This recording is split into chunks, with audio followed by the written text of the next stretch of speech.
Hello hello, salut à toi et bienvenue sur ma chaîne YouTube. Je suis Marion Massacrier, j'ai une formation d'ostéopathe et depuis plusieurs années maintenant j'accompagne essentiellement les femmes qui se retrouvent à vivre un quotidien compliqué à cause de certains troubles fonctionnels gynécologiques, voire même certaines maladies gynécologiques. Donc si ces sujets t'intéressent, si la santé féminine te parle, abonne-toi à ma chaîne pour ne rien louper. Aujourd'hui, j'ai décidé de faire une vidéo sous forme de masterclass pour parler véritablement de l'endométriose et de l'adénomiose. Je vais t'expliquer vraiment dans cette vidéo en détail les différences qu'il existe entre l'endométriose et l'adénomiose, que ce soit depuis le diagnostic jusqu'aux symptômes et comment est-ce que ça se traite. Et puis dans une deuxième partie, je vais te donner précisément des choses à faire pour interagir avec ces maladies au quotidien et faire en sorte qu'elles s'expriment le moins possible. Ok ? Donc on va commencer d'abord par parler de ces deux maladies. Donc il y a quand même des points communs, mais il y a quand même beaucoup de petites différences entre ces deux maladies, à commencer par la localisation. L'endométriose, c'est la prolifération de tissus qui ressemblent à de l'endomètre et qui va proliférer en fait à l'extérieur de l'utérus.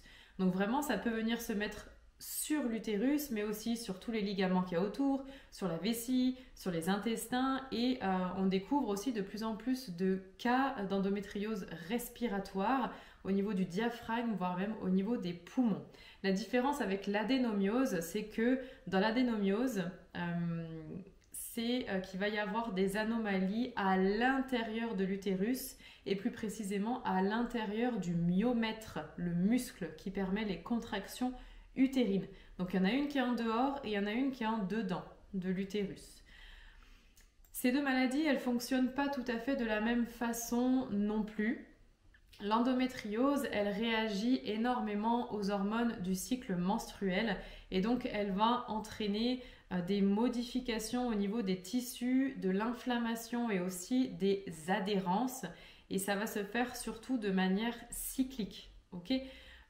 Concernant l'adénomiose, en fait, on va retrouver vraiment des cellules endométriales, qui ressemblent à du tissu endométrial, infiltrées dans le muscle, dans le myomètre, et ce qui va provoquer en fait un épaississement local du muscle. Ça va entraîner aussi un agrandissement de l'utérus qui devient très irrégulier, qui peut se déformer. Ok ? Concernant les symptômes, il y a quand même des symptômes communs aux deux maladies, comme les douleurs pelviennes chroniques, tout ce qui est troubles du cycle, notamment avec les règles douloureuses, les règles abondantes. En général, il y a beaucoup de saignements.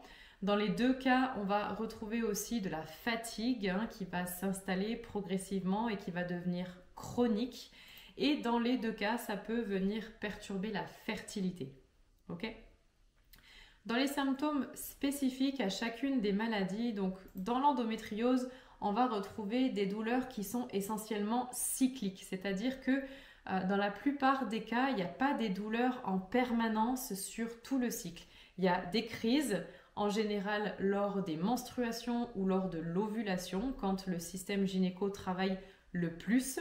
Et on va retrouver aussi des douleurs et des troubles associés aux lésions qui vont être installées aux différents endroits. Donc tu peux te retrouver avec des difficultés à uriner s'il y a de l'endométriose sur la vessie. Tu peux te retrouver avec des douleurs quand tu vas à la selle s'il y a des cellules d'endométriose sur les intestins, sur le côlon, etc. Tu peux te retrouver aussi, et c'est très souvent le cas dans l'endométriose, avec des douleurs au rapport sexuel. Et les symptômes vont être changeants selon la localisation des cellules endométriales. Alors que dans l'adénomiose, on va retrouver des douleurs pelviennes qui sont assez diffuses, mais qui ne sont pas forcément cycliques. Il va y avoir aussi des lourdeurs en fait, dans le bas-ventre, des tensions globalement dans le bas-ventre, surtout au moment des règles, mais ça peut être tout le long du cycle, là pour le coup, puisque c'est dans le muscle utérin.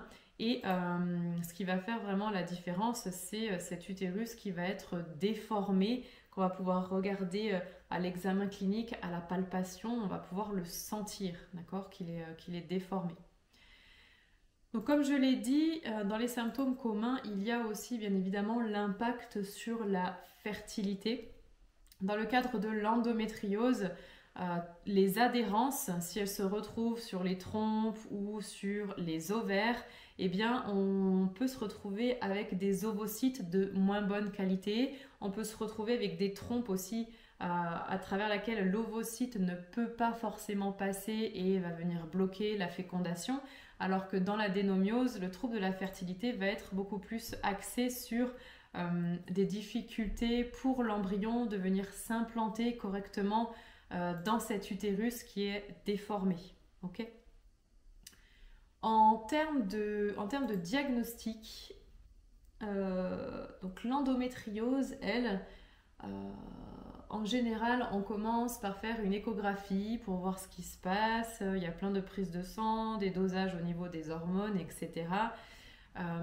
Mais ce qui permet quand même de voir les lésions dans un premier temps, c'est l'IRM, hein. L'IRM pelvienne, l'IRM abdominale aussi, qui permettent d'aller explorer un peu plus en profondeur. Mais le diagnostic définitif se fait par laparoscopie. Donc la laparoscopie, c'est une chirurgie exploratrice où on met une caméra à l'intérieur de ton abdomen, à l'intérieur de ton bassin pour aller voir vraiment ce qui s'y passe en direct. L'adénomiose, elle peut être détectée par échographie, mais quand elle est vraiment bien installée, tu vois, chez les adolescentes par exemple, ça ne se voit pas vraiment à l'échographie. Mais c'est l'IRM vraiment qui fera le diagnostic et qui montrera cet épaississement du muscle utérin, du myomètre, et qui montrera toutes les zones irrégulières. Donc bien évidemment, ces deux maladies, elles ont quand même... il y a des alternatives médicales aujourd'hui pour soulager tous ces symptômes. Donc que ce soit pour l'endométriose ou pour l'adénomiose, les traitements médicamenteux en général, c'est des traitements pour réduire l'inflammation, pour réduire la douleur. Donc on va retrouver bien évidemment tout ce qui est anti-inflammatoire, et ce qui est beaucoup utilisé, ce sont les contraceptifs hormonaux qui vont stopper les règles, puisque comme les crises, comme il y a le plus de douleur au moment des règles et au moment de l'ovulation, un arrêt complet du cycle permet quand même relativement bien de soulager maintenant les patientes qui souffrent d'endométriose et d'adénomiose. Malheureusement, ces contraceptions hormonales, elles ont quand même des effets, d'autres effets secondaires sur le corps. Donc là, vraiment, c'est à toi de choisir, à peser le pour, le contre et à prendre ta décision vraiment en pleine conscience, je dirais. Maintenant, pour aller un petit peu plus loin sur le plan médical, eh bien, pour l'endométriose, la chirurgie peut être une alternative. Chirurgie qui va viser à retirer les lésions, à retirer les adhérences. Et en fait, ça se fait c'est la laparoscopie, comme l'outil diagnostic. Sauf que là, il y a des outils en plus pour aller inciser et retirer les lésions.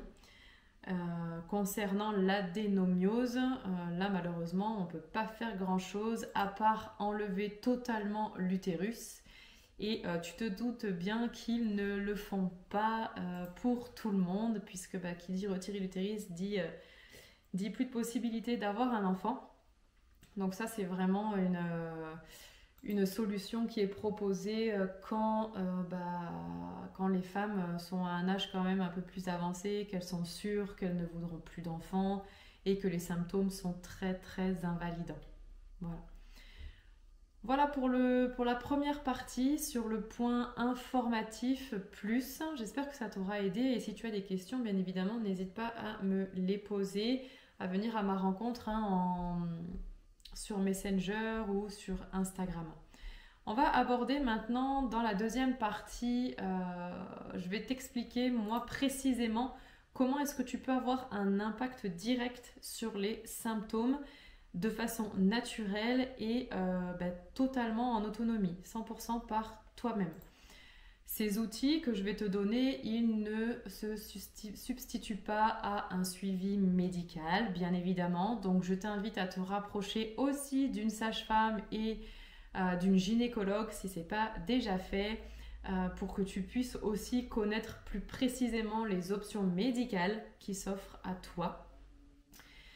Donc limiter les symptômes de l'endométriose et de l'adénomiose, ça nécessite une approche qui est globale. C'est-à-dire que tu ne peux pas avoir un impact énorme sur les symptômes de ces deux maladies uniquement en travaillant sur l'alimentation ou uniquement en travaillant sur le stress, etc.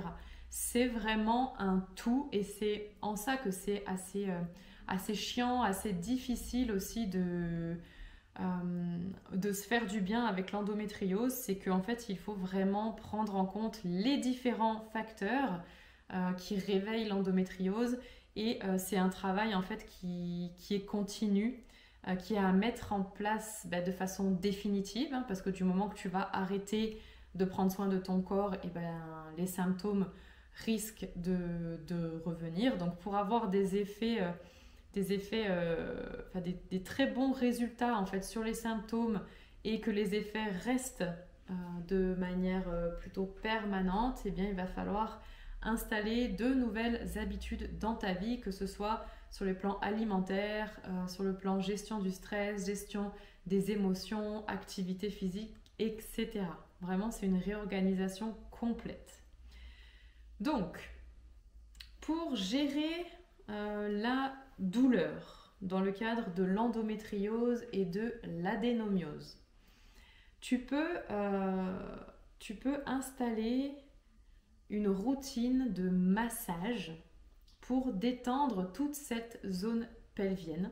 Et le plus efficace, ça va être vraiment de venir masser la zone et de combiner ça avec de la chaleur. Donc une bouillotte, chochotte, etc.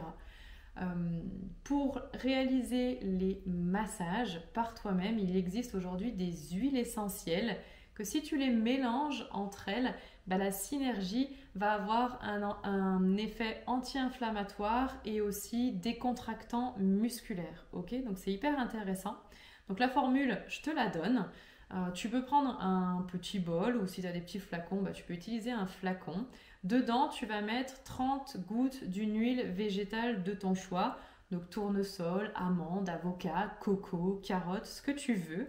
30 gouttes d'une huile végétale parce qu'il faut absolument mélanger les huiles essentielles avec de l'huile végétale pour ne pas brûler la peau si tu es sensible à ce genre de choses.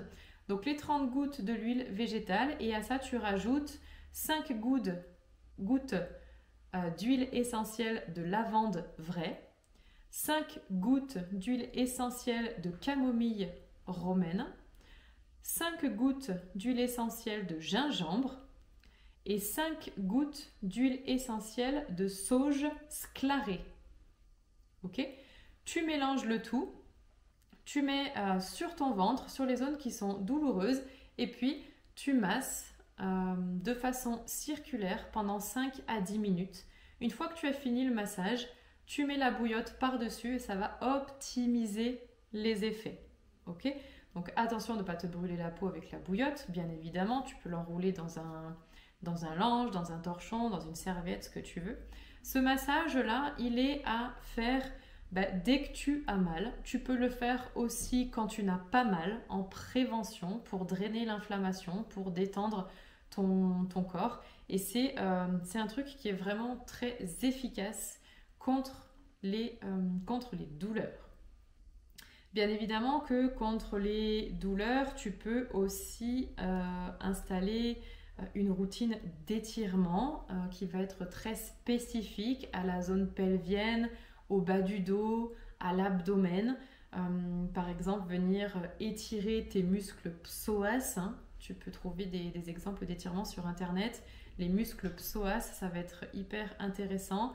Venir aussi travailler les ouvertures de hanches pour faire circuler à l'intérieur du bassin. Et tu peux coupler ça aussi à des exercices respiratoires où tu gonfles bien le ventre, bien la poitrine, ce qui va permettre en fait, par un jeu de pression, d'augmenter la circulation et d'augmenter aussi le drainage à l'intérieur de ton ventre. Pour le côté alimentaire, donc là ça va être vraiment très important de supprimer de ton alimentation tout ce qui peut être anti-inflammatoire ou mal toléré par ton organisme. Donc si tu as des intolérances, des allergies, déjà tu retires tout ça. Et ça va être aussi important d'ajouter tout ce qui va permettre de drainer, de réduire l'inflammation. Donc on va ajouter tout ce qui est aliments riches en oméga 3. Comme les noix, la plupart des graines, le saumon aussi est riche en oméga 3, les sardines, si tu aimes ça, voilà. On va rajouter tout ce qui est légumes verts, essentiellement, tous les fruits rouges aussi, et tout ce qui est curcuma et gingembre sont des épices, tu peux y aller, ça c'est anti-inflammatoire. On va favoriser tout ce qui est protéines végétales à la place des protéines animales. Si tu aimes les viandes, pas de frustration à avoir, pas de privation non plus, c'est pas hyper bon pour le mental. Ça peut être de se faire une bonne viande dans la semaine, tu vois, où tu te fais un vrai plaisir là-dessus. Bien évidemment, on va ajouter donc les fibres au travers des légumes, au travers des fruits, parce qu'en fait, ce sont les fibres qui permettent aux autres aliments de se digérer bien correctement. Ok ? Petit conseil pour le repas du soir. Le repas du soir, si tu peux le faire végétarien, c'est top. Donc ne mélangez que des légumes avec du féculent. Ça va permettre une digestion plus rapide et donc de passer une meilleure nuit. Je te refais quand même le point sur ce qu'il faut grandement réduire, voire supprimer, hein, si tu t'en sens capable. Ce n'est pas une obligation, mais de réduire en tout cas tous les aliments qui sont ultra transformés, les aliments qui sont pleins de sucre raffiné. Les produits laitiers, tu peux, mais c'est pareil, la protéine lactose peut être inflammatoire pour les intestins. Et il y en a moins dans les yaourts de brebis et dans les yaourts de chèvre. Après, tu peux remplacer les produits laitiers aussi par, de temps en temps, un yaourt au soja, du lait d'amande, etc. C'est très très bon. Le gluten, bien évidemment, qui est inflammatoire, mais ça dépend de chacune. Donc si tu sais que déjà le gluten, tu as un peu de mal à le digérer, eh ben, c'est peut-être un truc à réduire beaucoup en termes de quantité surtout. Et puis tout ce qui est caféine et alcool qui sont quand même pourvoyeurs d'inflammation. Ok ? Avec l'endométriose et avec l'adénomiose, ça va être important de bouger aussi. Alors je sais que quand il y a une crise d'endométriose, on n'a pas envie de bouger. Je sais que tu préférerais te rouler en boule dans ton lit avec une bouillotte, des antidouleurs et attendre que ça passe si ça passe. Alors que concrètement, bouger, c'est quand même une des clés aussi pour refaire de l'espace à l'intérieur de cette zone qui est congestionnée chez toi. Ok ? Donc bien évidemment, en pleine crise d'endométriose ou d'adénomiose, on ne va pas aller se taper un marathon. Hein, on est bien d'accord. L'activité physique, elle est nécessaire pour le bon fonctionnement. Elle est nécessaire pour réduire les symptômes. Par contre, si elle est mal faite, si elle n'est pas adaptée, en fait, ça va te réveiller les douleurs. Ok ? Donc, il y a différentes petites choses à prendre en compte. Quand tu n'es pas en crise, ok, quand ça va à peu près, tu peux te garder une activité un peu intense. Tu peux, par exemple, aller faire du vélo, tu peux faire une rando un peu longue. Si tu aimes le footing, tu peux aussi. Maintenant, ça va dépendre totalement de ton corps, de la résistance aussi qu'il a face à tout ça. Mais ça, vraiment, l'activité intense, elle reste possible uniquement en dehors des crises quand tu te sens plutôt bien. Ok? Reste quand même à éviter tous les sports qui sollicitent énormément les abdominaux parce que plus tu contractes les abdominaux, plus ça vient secouer aussi et créer de la tension à l'intérieur de ton ventre. Tout ce qui est entraînement hyper exigeant, tu vois, je pense au crossfit, ces trucs où on fait des efforts hyper intenses sur une courte durée, ça c'est pareil, c'est pas adapté à l'endométriose, mais ça dépend des femmes, encore une fois, d'accord? Et tout ce qui va être sport aussi, où il y a beaucoup de contacts, d'impacts répétés qui secouent un peu tout l'intérieur, peut venir aussi réveiller les lésions. Donc voilà, à éviter, mais si tu as toujours eu l'habitude de faire du footing et que en dehors des crises, tu te sens de faire du footing, fais du footing, en fait. Ok? Il y a d'autres choses que tu peux installer. Tu peux installer des activités d'intensité modérée si ton corps le tolère, que ce soit pendant une crise ou en dehors. D'accord? Ça va être des activités un peu plus dynamiques où là, tu peux aller faire du vélo par exemple. Le vélo, le cyclisme qui va faire bouger beaucoup le bassin, améliorer la circulation sanguine sans créer d'impact. Tout ce qui va être danse aussi, c'est des activités qui permettent de faire bouger le bassin, de stimuler la circulation, de favoriser la mobilité et qui sont pas trop violentes. Dans les activités comme ça modérées, on va retrouver aussi les randos. Tu vois, les randos, si tu aimes partir plusieurs heures à travers, c'est quelque chose que tu peux garder. Peut-être pas tous les 2 jours, mais là, encore une fois, c'est à adapter totalement en fonction de ton corps, en fonction de tes ressentis.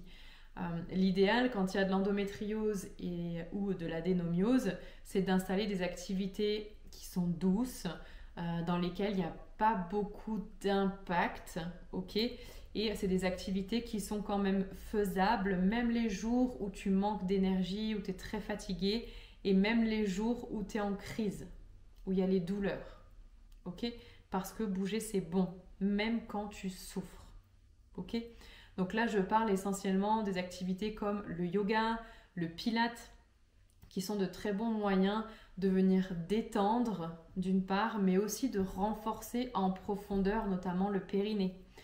Donc la marche c'est une excellente activité qui permet de sortir, de s'aérer l'esprit, d'être en pleine nature et aussi de mobiliser en fait vraiment le bassin, de mobiliser le dos en douceur. Ok ? Il y a un truc qui est top mais que pas tout le monde aime, il faut être à l'aise avec l'eau, c'est toutes les activités en piscine. Hein. Tu peux aller nager et tu peux aussi aller faire de l'aquagym parce que là, dans ces activités dans l'eau, il y a un effort physique qui est quand même assez intense dans l'eau, mais sans toutes les contraintes physiques, sans tous les chocs physiques qu'il peut y avoir dans une activité qui se passe à l'extérieur de l'eau. Okay, donc c'est excellent pour drainer, l'eau draine, et c'est excellent aussi pour les articulations et pour les muscles. Donc voilà, n'hésite pas à tester les activités de piscine. Voilà, concernant l'activité physique, je te le répète encore une fois ici, il n'y a pas de règles, ok? C'est en fonction de toi, c'est en fonction de tes besoins et c'est en fonction de tes capacités, ok? Tu peux très bien avoir une liste d'activités sportives qui te plaisent et piocher dedans. Là, je suis pas en forme, je vais juste me faire une séance de yoga, quelques salutations au soleil, histoire que ça bouge. Tiens, là, je suis en forme, j'ai pas de douleur, ok, allez, je vais faire un tour de vélo, etc. Ok ? Vraiment adapte tout le temps, tout le temps, tout le temps. On va parler maintenant de la gestion du stress, qui est quand même un gros morceau et d'une importance capitale, puisque on le sait aujourd'hui que le stress exacerbe les douleurs chroniques puisqu'il augmente l'inflammation et il active aussi les circuits neurologiques de la douleur. Ok, donc plus tu stresses, plus tu es susceptible de faire des crises d'endo ou d'anénomiose et plus tu es susceptible d'avoir mal. Ok, donc ça va être important de mettre en place des petites choses, des outils simples qui te permettent de réguler ce stress. Donc on va retrouver toutes les activités comme la relaxation grâce à la méditation pleine conscience, grâce à des exercices respiratoires comme la cohérence cardiaque ou aussi le yoga nidra. On va retrouver aussi l'activité physique, hein, bien évidemment, qui permet de libérer les tensions dans le corps, qui permet de décharger aussi toutes les tensions qu'il peut y avoir. Et ça va être important aussi d'apprendre à gérer, alors gérer, j'aime pas trop ce mot, mais à vivre en fait avec tes émotions d'une telle façon qu'elles ne viennent pas impacter ton corps. Et ça va passer par la libération de ces émotions, l'expression de ces émotions. Donc tu peux écrire, tu peux chanter, tu peux aussi sortir, te balader et parler à haute voix à la nature, libérer tout ce qui te perturbe. Ok ? Dans la gestion du stress, ton fonctionnement au quotidien va être très très important, dans le sens où on a quand même tendance à être au taquet, à être à fond tout le temps, et on a tendance aussi à faire passer notre corps et nos besoins après notre travail, après le ménage, après les courses, etc. Donc ça va être important pour bien apprendre à réguler le stress, à te prioriser, c'est-à-dire à faire passer en premier les trucs les plus importants pour toi. Ok ? Donc bien évidemment que le travail, il est vital, on en a besoin pour manger, pour vivre, etc. Donc bien évidemment qu'il passe avant le reste, mais en aucune façon ton ménage passe avant ton yoga. Tu vois, c'est non, ça non.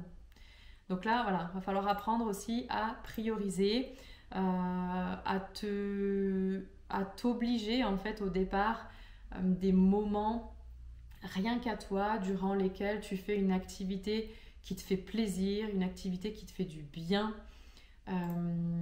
La gestion du stress passe aussi par ton environnement, donc ça va être t'entourer en fait des personnes qui sont positives et qui te font du bien, des personnes qui te motivent, des personnes qui t'inspirent, qui te poussent à aller de l'avant, qui te soutiennent, etc. Tout ce qui va être relation toxique, les gens qui ne comprennent pas ce que tu traverses, qui se permettent des petites réflexions bien déplacées, alors qu'ils y connaissent rien, ces gens-là sont pas bons, pas bonnes pour ton moral et donc pas bonnes pour ton corps non plus.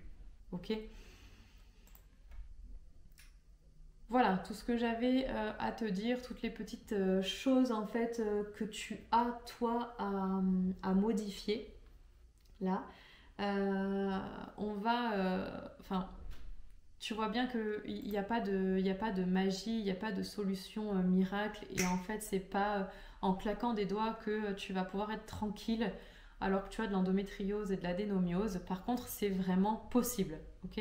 Pour le tester et pour apporter tout ça en accompagnement personnalisé à des femmes qui souffrent de ce genre de maladie, il y a de réels effets sur le corps et ça peut aller très vite, hein. Ça peut être l'affaire de quelques semaines seulement après la mise en place de nouvelles habitudes.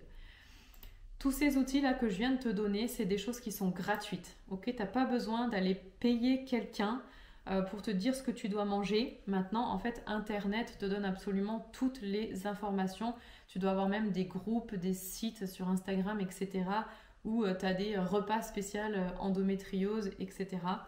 Donc voilà, regarde autour de toi, fouine un peu. Vraiment, tu peux tout mettre en place de toi-même. Tu peux tout mettre en place gratuitement et très rapidement. Ça reste quand même simple. Par contre, là, ça va demander de la rigueur et de tenir sur la durée. Ok ? Je vais te donner maintenant un exemple d'une journée type.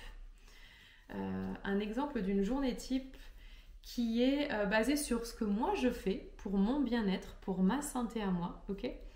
Mais qui est totalement adaptable à toi la femme qui a de l'endométriose et aussi à toi la femme qui a de l'adénomiose. Il y a quelques petites choses qui changent bien évidemment, mais dans le fond, prendre soin de soi au quotidien, les bases de ça, les bases de la santé féminine, en fait elles sont les mêmes pour tout le monde, que tu aies de l'endo ou pas, ok?